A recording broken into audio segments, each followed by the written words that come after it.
There are 3 candidates for the Democratic primary. 2 of them are here today. Michael Gross was unable to attend.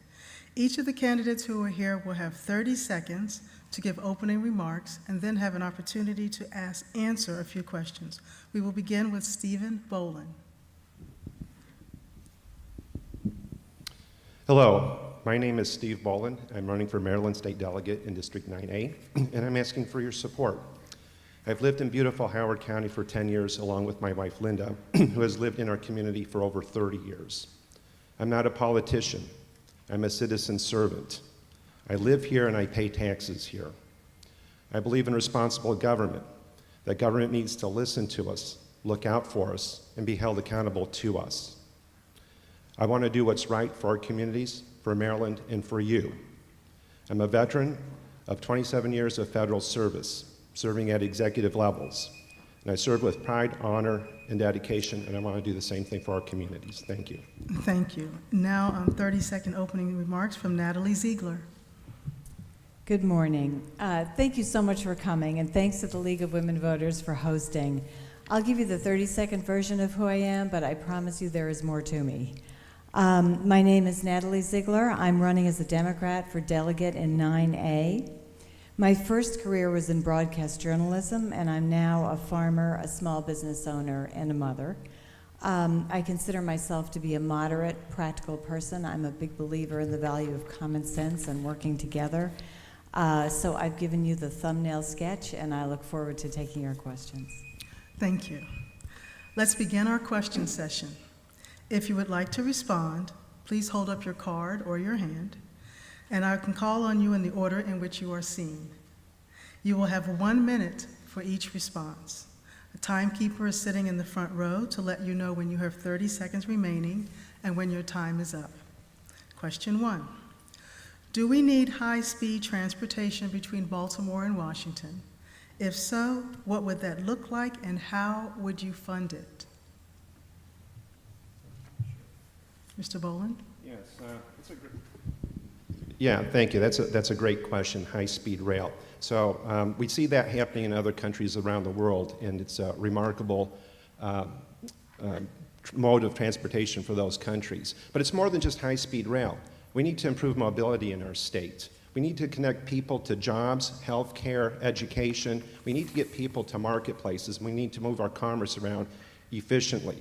It's not only good for our economy, but it's good for our environment as well. And it's good for the growth of our state. So high-speed rail is something we need to look into, but it's more about how we address mobility in our state as well in general. Ms. Ziegler? I think it's a very appealing idea, but I would agree with Stephen that before we look at high-speed rail, we need to have a basic transportation system, certainly in Baltimore City and between Baltimore and Washington, that is not that expensive but is reliable and does get people to work. So we need much, much better bus service. We do have the MARC train.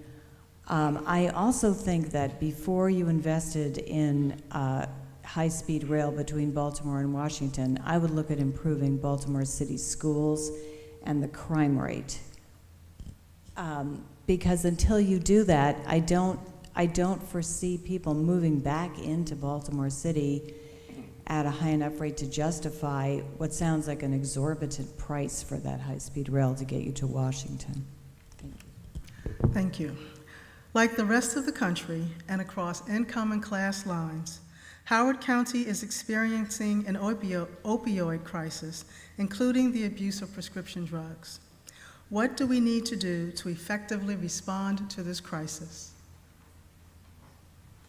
Ms. Ziegler? Well, first of all, I am hopeful that some of the lawsuits against the distributors who sent tens of millions of doses of opioids to towns with 500 people in them will be successfand I think that's a first start. Second, we need to remove the stigma from opioid addiction and educate people to understand that it is a disease and it needs treatment. And I'm afraid we're just going to have to spend the money to create enough treatment beds so that people can go immediately from an overdose event to treatment. I also think that we need job growth and the growth of good family-sustaining jobs in our state. I think that there is a fundamental sense of hopelessness that has been a big part of the opioid crisis, particularly in West Virginia. Thank you. Mr. Bowen? So I agree with my colleague Natalie. Addiction is not a crime. We need to treat people who are addicted with dignity and respect that they deserve and to help them. We need to have education prevention programs, but we need emergency care and treatment. Narcan needs to be more widely available to help people in crisis. But we need long-term care. We need to help people get back to get off addiction and get back to independent living as much as possible. I guarantee nobody wakes up in the morning and say, I'm going to become addicted to anything today. It happens, and it happens to good people, and we need to treat people like the human beings that they are. We need to open up more crisis centers, relieve the load off of our emergency rooms, and bring a holistic approach of medical services, mental health services, and social services to help people with long-term care and to get them off the road to addiction. Thank you. Maryland recently passed legislation requiring domestic abusers to turn in their firearms. How would you enforce this? Mr. Boland? So domestic abuse is a terrible thing. So we have to make sure we help people who are victims of this type of horrible crime. We need to make sure that their rights are spoken up for, and that things in the household, like weapons, firearms, or other kinds of things in the household, are not used against people who are under addiction or under domestic assault.